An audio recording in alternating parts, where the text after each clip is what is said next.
Hello and welcome to my channel. My name is 𝙃𝙚𝙖𝙡. I'm a second career registered nurse focused in the areas of advanced illnesses, specifically those that would qualify for either palliative care or hospice care. Those are two separate types of services. I'm also an end-of-life doula, an avid writer, having published well over 500 healthcare articles dealing with various chronic and terminal illnesses, an avid book author and self-publisher, having published 21 books for hospice nurses, many of which are used nationwide for orientation and training, 24 books for caregivers, 5 books for holistic nurses, one of which is used by Marie Peppers in several of her courses on training LPNs and RNs to work remotely from home, and 6 books for my fellow end-of-life practitioners, most of whom are end-of-life doulas, also called death doulas. If you're new to this channel, welcome. Thank you so much for taking the time to visit. In this channel, we talk about issues related to death and dying and the journey there. After all, we're all going to die. There'll be videos for my fellow hospice nurses, videos for my fellow holistic nurses. I view myself as both. Videos for family members, caregivers, sometimes patients themselves, as well as death doulas. Occasionally, like today, there's going to be a video that's going to cover several topics. This is going to be going into the topic of grief and loss and trauma. Loss produces grief. Trauma produces grief. Not all loss is trauma. It'll also be touching on being a book author and more specifically illustrating the book that I'm currently working towards publication. Before we get started on today's topic, I want to ask you, what are you grateful for? What are you grateful for? When we talk about grief, loss, trauma, the different hardships that we face in life, the overwhelming majority of the time is a little here and a little there. And it all adds up till you get the proverbial straw that broke the camel's back. I'm not saying that's always the case. But the majority of the time, it's the small losses, the disappointments, that when something eventually does happen, especially if it is big, we're pushed over the edge, or we could be. So in my experience, by daily working on maintaining and building resilience, resilience is that ability to snap back, not necessarily immediately, when trouble hits. We do better. I still remember June 14th of 2024, where in the morning I went through all the steps from an ethical, legal, moral scope of practice as a hospice registered nurse for my lung cancer patient who wanted to be put into a medical coma known as palliative sedation in the hospice world. Talk to the patient, talk to the daughter, talk to the staff at the facility, talk to the director of nursing. Every step of the way, educating and getting buy-in, telling everyone I can't promise anything. I have to get all the ducks in a row, so to speak. And then once we know the facility allows it and everybody's on board, patient on board, daughter on board, it was the POA, blah, blah, blah, then I can call the doctor. And then I would be the one initiating and staying this through the course with the understanding I can't work 24/7, but I'd be the primary agent. And I still remember emailing our team after I had everything that I could have in place except for knowing about the facility. And then within seconds of sending that email, getting a phone call from my manager screaming her head off. Like I had to hold my phone out here. How dare I go that far? Maybe one day we would do palliative sedation, but not June 14th, 2024. I overstepped my bounds, which, by the way, none of this was, how would I have ever known? Because there was nothing in writing. This is not part of orientation and training. I know this is a little bit of a rabbit trail, but I remember being, got to come to the office at 3 o'clock. I had a recertification visit and other visits to do that day. And I did them all to the best of my ability, but with trepidation that I knew it was coming at 3 o'clock. I knew I was going to get told, you no longer work here, turn everything in. And so when stuff like that happens, and that's just one example in my own life, resilience isn't like, ooh, June 15th, hey, everything's wonderful, that never happened. And I'm not talking about that. It takes time, but thanks to having built resilience up, which is 3 pillars. I talk about gratitude, which is the third in this channel. If you want to know about the other 2, ask in the comments below, or if you go to the About section, you can email me, because my email address, and let's talk. But by building resilience, you're better able to snap back. For me, that did take me close to a month. I think it was the July 4th weekend or that week or the week after, where I was finally back on my feet, so to speak. It wasn't that I was spending time in bed, but what are you grateful for? So for me, I am grateful for you, whether you comment or not. And I don't know who you are, especially if you don't comment. Even if you like, YouTube isn't not like Facebook. At least I've not been able to figure it out. Oh, here's who liked and here's who disliked. I'm just grateful that you stopped by, no matter how long. I'm grateful for everyone who buys the books that I have written. I'm grateful for those who read them. I would hope if they're buying them. But it's like I got a message this past Friday from one of my book followers. She goes, I read all your books. They're great. She was referring to my hospice books. And I'm so grateful for that. That really helps me to not only make ends meet, but I run Compassion Crossing on a sliding scale basis. I'm grateful for yesterday when, like, there are times I do sliding scale, which is more often than not, it's on the free end of the sliding scale. There's a lot of poverty in our nation, and I don't want to turn anyone away if I'm able to help them. But I had a full pay customer yesterday for my living will work, living will power attorney here in Kentucky. Met them for breakfast, then went to a different location to work through the process. Got advice, everything from I could be charging more, which it's $150 per individual, 280 if it's a couple done at the same time. For those that are interested, I could be charging more, which I didn't go, okay, pay more, but and some advice that, like, I need an agenda as part of my packet, which I did do for future packets. But he was like, this is such a tremendous value, referring to, give me one moment. Sorry, I forgot I put it back in my tote, but referring to when I go and do a living will with a customer, I have this. And so the left-hand side is just working through various decision aids.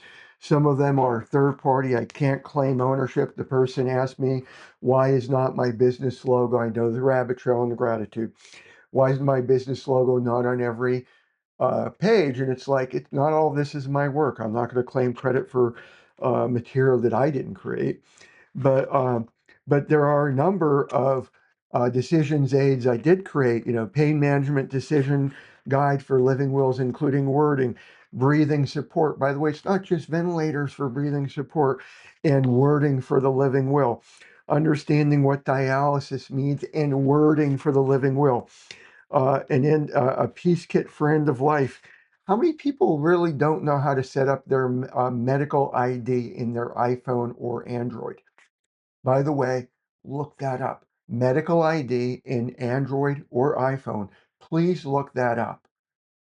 It could be really helpful for you. But the left-hand side, a lot of decision aids. And then on the right-hand side, now the agenda, a checklist, the different documents and addendums. And it was a wonderful session. And to get full pay, that was just a wonderful, wonderful feeling of gratitude. I thank you so much for that, and the lessons learned, and the validation that it was like, wow, there was so much validation from that event. As a side note, I am considering putting my own class together, and I'm saying a class, not a course, a class on living wills.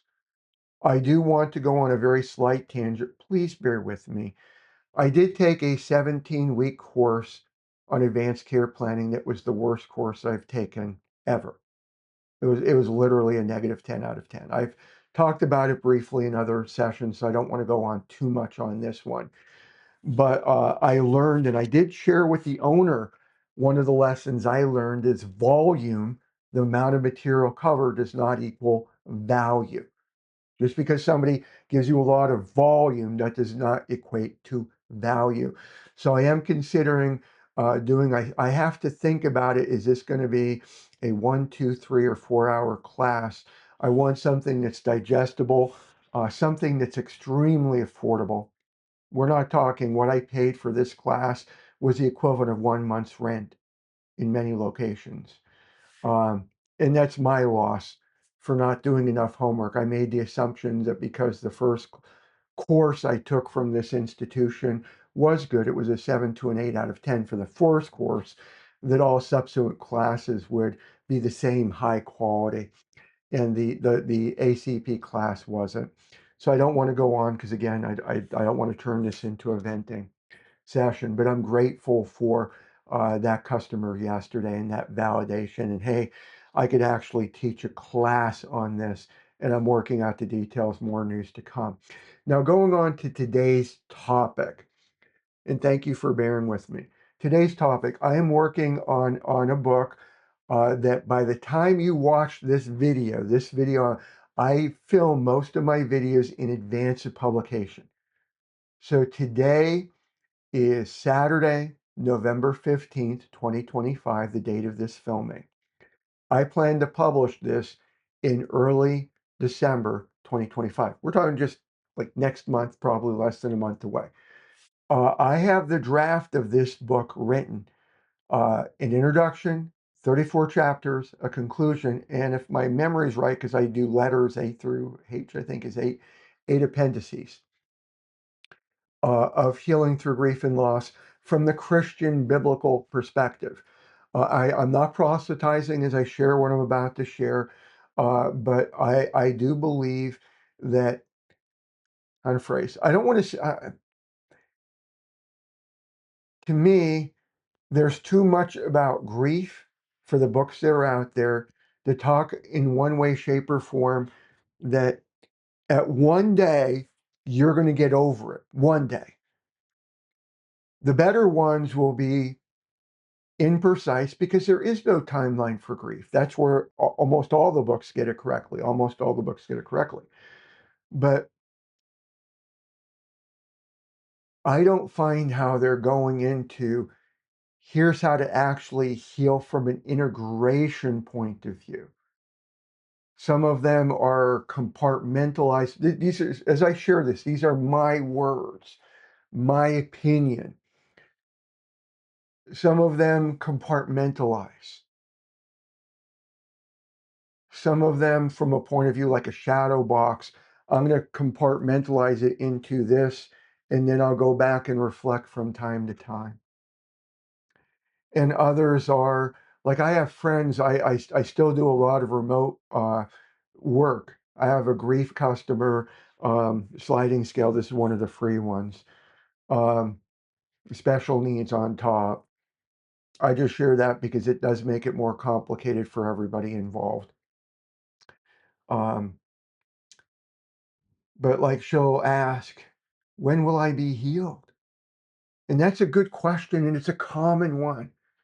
But from my perspective, and I'm not saying you have to believe what I believe, my perspective, especially from the Christian point of view, is that everything we go through in life, everything, can be integrated into our walk in life. We are called by Christ Jesus to be the light and the salt. We're called to be living stones. To me, that's integration, not necessarily complete healing where it's forgotten or it's minimized or replaced. So I'm writing this book, and I don't have the page count memorized. I think it's close to 500 pages in the Kindle format. I have not decided on the paperback whether I'm doing 6 by 9 or 8.5 by 11, but I'm going through various methods from the Christian perspective, which we'll discuss shortly. And then we'll get into the other topic, which is how do I end up illustrating my books? Uh, but by the time you watch this, this may be available on Amazon. Maybe. I'm trying not to rush it. Right now, it's in draft format. And the week of November 17th is when I'm going to be going through. As I'm illustrating, I'm doing minor edits for the chapter. Did I miss a period here, a comma there? But the following week of the 17th, I'm going to be doing a more thorough edit. For those of you who watched previous videos where I shared how Perplexity can be used to review your PDF, like take your Word docx, put it in a PDF file, or keep it a docx if you want. You could have Perplexity saying, here's the material, here are the goals for the book, including the reading level that you're trying to achieve. Please tell me how close I align to the goals. I've already done that with the draft. I am blessed. This is a gratitude point. This was the first book I've ever written that when I asked Perplexity to review it, it gave me a 98 out of 100 for achieving the goals. Most of the time when I do a first pass, this was the first pass. Most of the time when I do a first pass, I'll feel blessed if I get a 78. Usually I'm in the 70s. I'm not way off. Like my first book, it was like you're way off. But most of the time I'm in the high 70s to low 80s and occasionally a 90. This was like 98%. And the only advice it gave, which I'm not following, and that would be too much of a rabbit trail why, had to deal with putting a couple paragraphs about antidepressant medications. Since depression's not caused by a chemical imbalance, that came out scientifically in 2022. Ask if you want to study, please. Um, I felt I just didn't want to belabor the point. But let me jump over from here. I want to show you, I apologize. I want to show you shortly the product that I've been using lately to illustrate my books. So before I go there, I do want to go over what was I using before? What was I using before? Give me one moment. Let me pick on this one. Time management for hospice nurses. And okay. And of course I pick a book that's minimally illustrated. Not every book. Oh, here. Okay, here we go. Sorry. So that's an illustration there. Okay. So that illustration was from napkin.ai. And please bear with me as I step away. My bookshelf's right next to me, and this is a standing desk. So I was using napkin.ai. It is a wonderful product. And I know, by the way, there might be commentary. Why don't I hire an an illustrator? My answer for that is twofold. I'm going to give you the example for this book. This book, when you call it introduction, 34 chapters, conclusion, I illustrate all of those. And there are books like, pardon me, like this book that's for my caregivers that Dr. Andy Arari, medical director for a hospice provider out in Florida, said everyone that's on Medicare should receive this, whether they're on hospice or not. But for this book, there's an illustration, by the way. But in this book, there are some areas where I'm trying to see if I could find one real quick.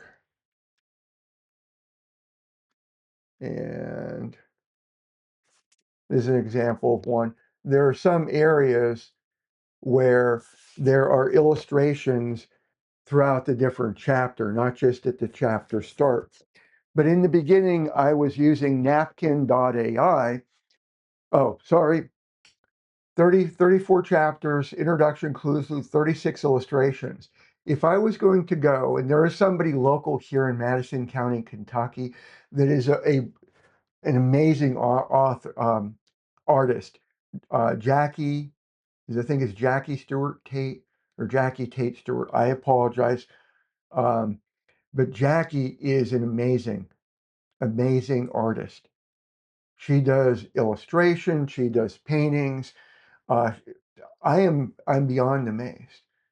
But if I were to go and say, can you do 36 6x3, and I'll go over the measurement shortly, why 6x3, 36 6x3 illustrations, chances are extremely high that at the extreme minimum, I would be looking at $100 minimum per illustration, $3,600.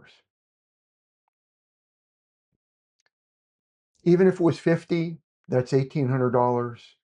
Even if it was $25, that's $900. So you could do the math. This would be an investment. Even $10 in an illustration would be $360 for a book that if I sell it, Amazon has their cut for print. They have their direct printing cost, their cut, and then I get my royalty. How many years would it take for me to recoup the investment if I'm hiring a local illustrator, or even, and I know there's Fiverr and so on, but even at $360, that may take anywhere from several months to several years before you're at net zero. Because I don't make assumptions on how many will sell. Most, I have published 50 some books to date. Now, if you go to Amazon, it'll say 60, but some of those are actually just retitled and recovered. It's the same inward material. So I think I have 58 books that I wrote. This is going to be 59 in the purest sense of counting. And all but one of my books have sold. But some books, life to date, a handful of copies. I'm okay with that. I'm okay with that. I write for multiple reasons. One is a way for me to heal from my own grief. One is a way as I love blessing others. And if I bless one person, it was worth the time investment for me to write the book. But on the same token, I want to be a good steward of my money. So in the beginning, I was using Napkin AI, but over the years, over the 18 months with Napkin AI, on one end, they made a lot of improvements, and they're out of beta. So and I could have purchased like a lifetime guaranteed, $7 a month for the one level, but they never took my suggestion that for those who work with print, paperback, hardcover, I need to be able to use specific measurements. And even when I can't, I don't want white space. I'll create my own white space. I can be artistic to that degree using Canva. I need something that I'm going to be able to use, and they wouldn't take that suggestion to heart. They didn't have a cropping tool to allow me to crop out the excess white space they were putting in. And there were just, it just got to the point where I wasn't able to get the imagery that I really wanted from it. So I did try Bing and I did try other tools, but what I settled on was Lovart, Lovart.com. So before we go to Lovart, and please apologize because I wanted to get to over here first. I wanted to come to Canva first. This is I have the Canva Pro. I'm a big proponent of Canva. Is $120 a year. I don't get anything. This is not an associated referral. It is well worth the money. I use it for presentations for so much. I do birthday cards and get well cards anymore. Instead of paying Hallmark, I'll go and create my own and just use brochure stock paper for it. but I'm going through and creating the illustrations for books, for articles. This is for, by the way, the hospice caregiver book. That one I ended up doing by hand. But again, these are just the visual aids for the different books. But let me go to Lovart. And before I go there, by the way, this is I made an empty shell for what we're going to do for today. And when we go into chapter 20, looking at spiritual struggles when you're grieving. And then I'll go over some of the book and some thoughts on grief, loss, and trauma. But Lovart, and I am using the free version. Every day I get so many credits. There's going to come a point in time where I probably will go paid. This is amazing software, and it continues to get better and better. These are my recent projects, and when you have the unpaid version, other people can potentially see your work and potentially copy your work from a point of view. But I'm going in here, create a 6-inch wide by 3 inches tall grayscale image. So, couple points. Where's this 6 inches wide and 3 inches tall? In what I write, I prefer paperback and hardcover sales over Kindle. I have all three when I can for every book that I can, except for journals, which you need to write in a journal. And in my experience, even if I do 6:9 format, if I do 6:9 format, depending on how many pages, the image is going to go down to about 4 inches, give or take, and 1.5 inches tall. It'll or 1.8. I don't have the ratio memorized. If I do an 8.5 by 11 book, it will remain 6 by 3. And in my experience with the different paperback books, when you're talking about 8.5 by 11, I want the bulk of the work to be what to read. I want an image that will evoke some emotion or explain like add to the topic. And I find 6 by 3 works wonderfully. My personal experience. Grayscale. So I've tried grayscale works, black and white works. Why do I go that route? Well, one of the books, and I'm not finding it really visible fast for you. Sorry, these are unscripted videos. But there's a VSED book that somebody wrote. They used one of my books as their references, and I.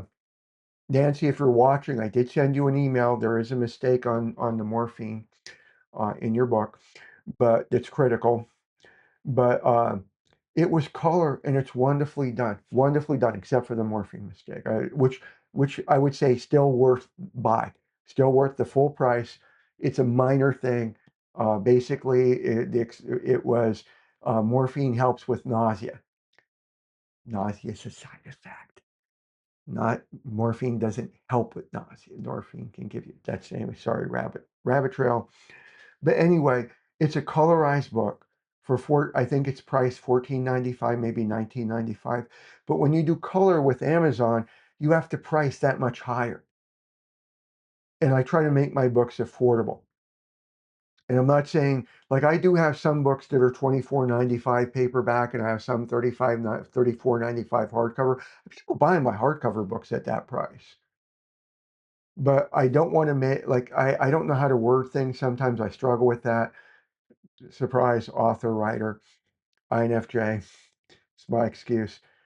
But I want it to be the widest variety. So I have choices. I could give it for black and white books, which is all that I've done so far. And if I want color, it would still look okay. So I find grayscale actually works a little bit better than black and white. And the wording that I generally use, or at least I've been using for this book so far, is an illustration that embodies the imagery and the emotions in the following text.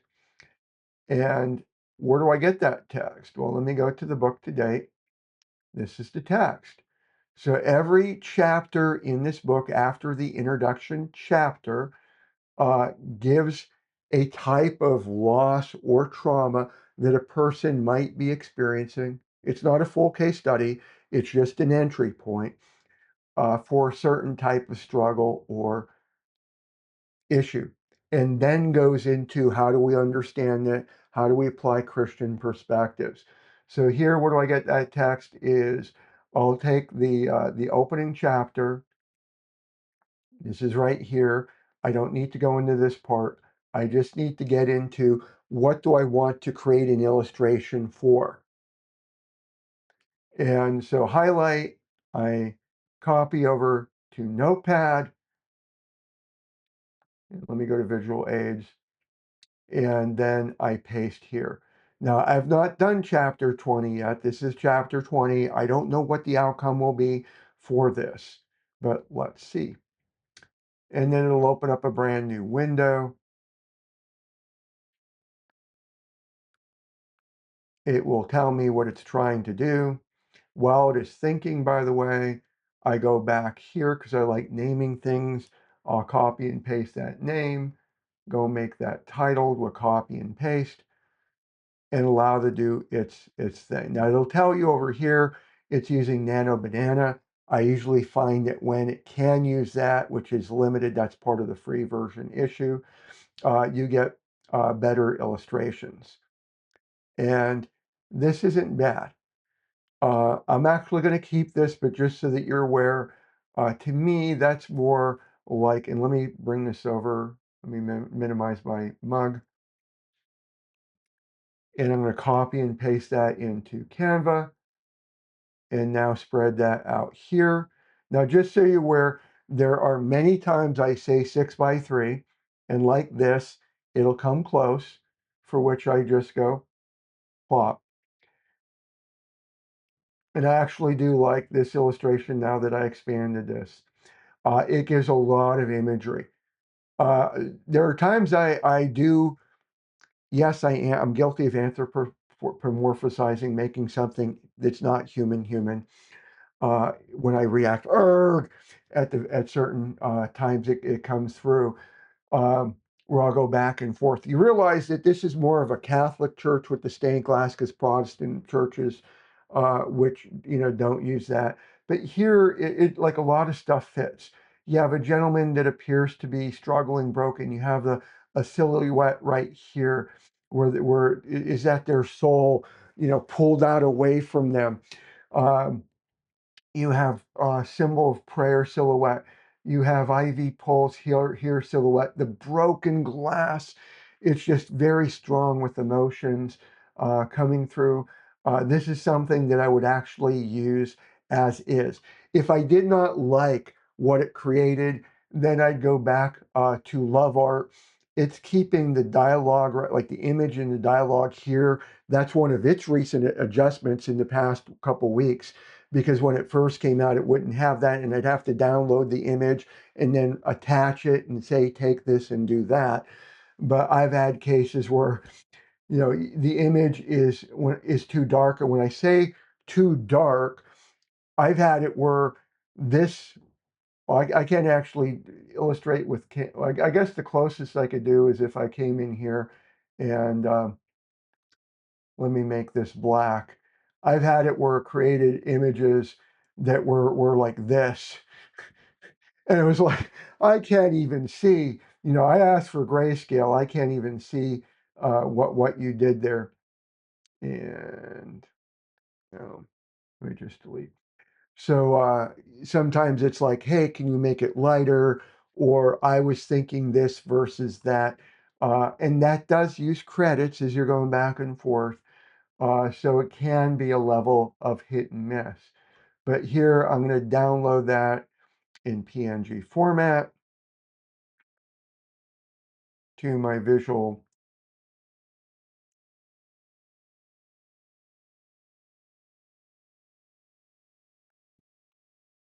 And then copy, paste,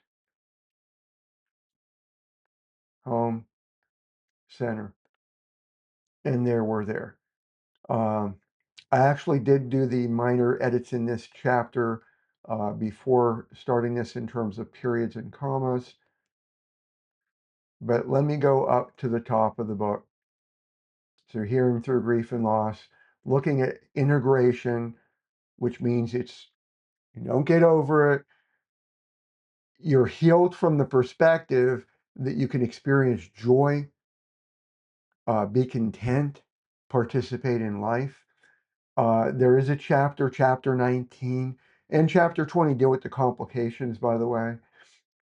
There are a number of areas in terms of when to ask for help.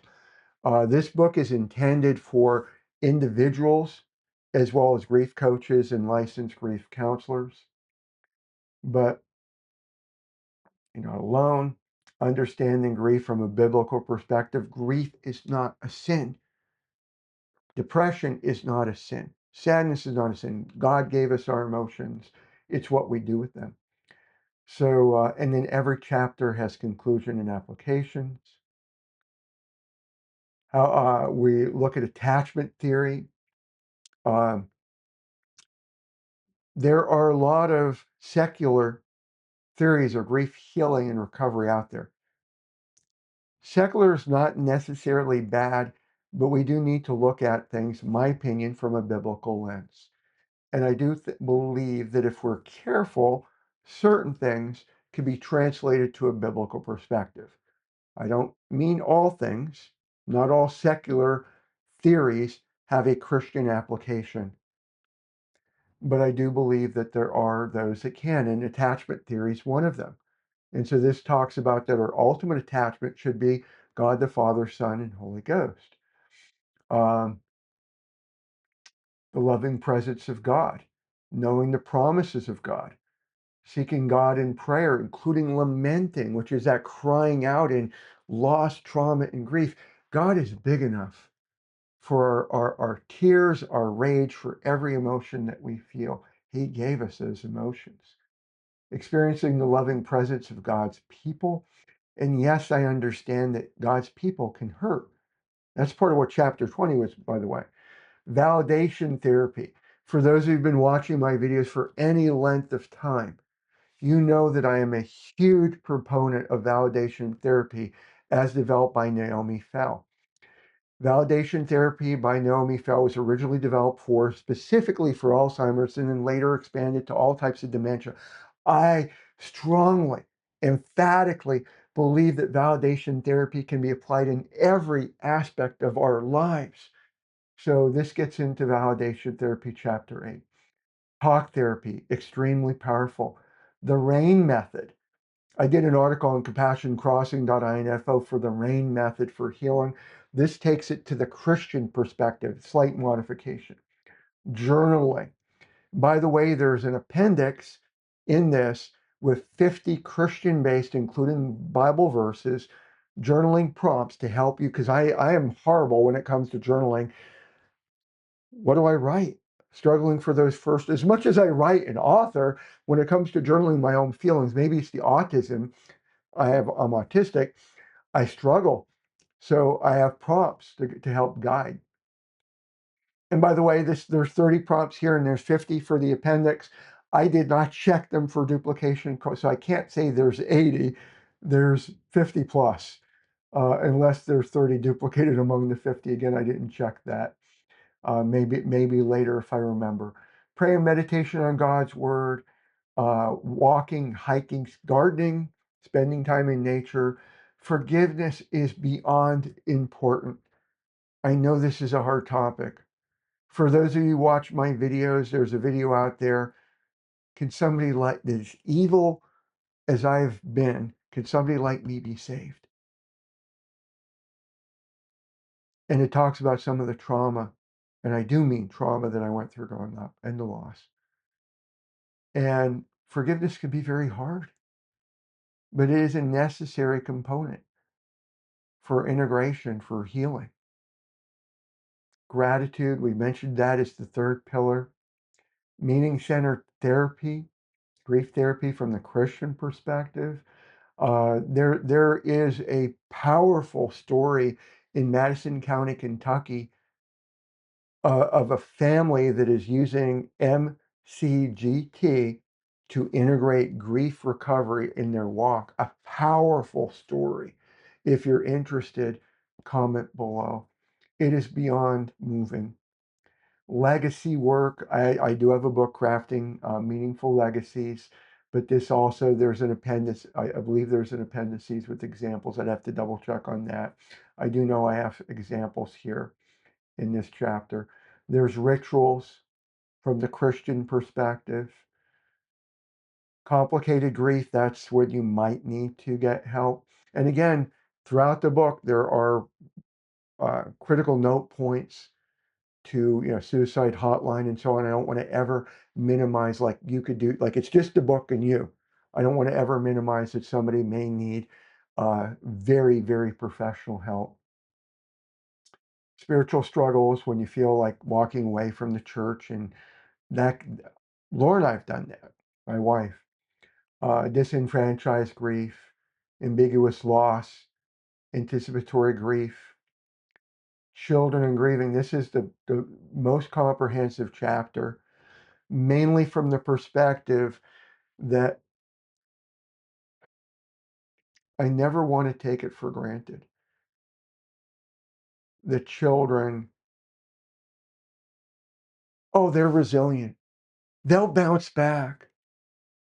Or somehow that they're little adults. They need somebody that will really invest time with them. And so I try to give the tools and the methodology and understanding the different development stages. And again, when to seek professional help, ministry of walking alongside, even though every chapter or close has areas, like if you're a grief counselor, grief coach, blah, blah, blah, there's a specific chapter, what to say, what not to say, the 4 pathways of helping, boundaries of self-care. We do have to have boundaries if we're helping people. A dedicated chapter on referring to help, integration, not a resolution, navigating the triggers, rediscovering joy without guilt, sharing your story. We're called to be a living testimony. And that's also part of living light and salt on earth. Excuse me. The conclusion. Then I have the appendices, scriptures, prayers, journaling prompts. Oops, I have to go fix that. We'll be back. That needs to be a different one. If I go now, I'll have to bounce back. I don't want to take your time. Further resources, support, glossary of terms, assessment tools. Oh, I do have another sample legacy projects for grief courses, and then the bio. And let me just come here and make that heading 4 so that I can go back up and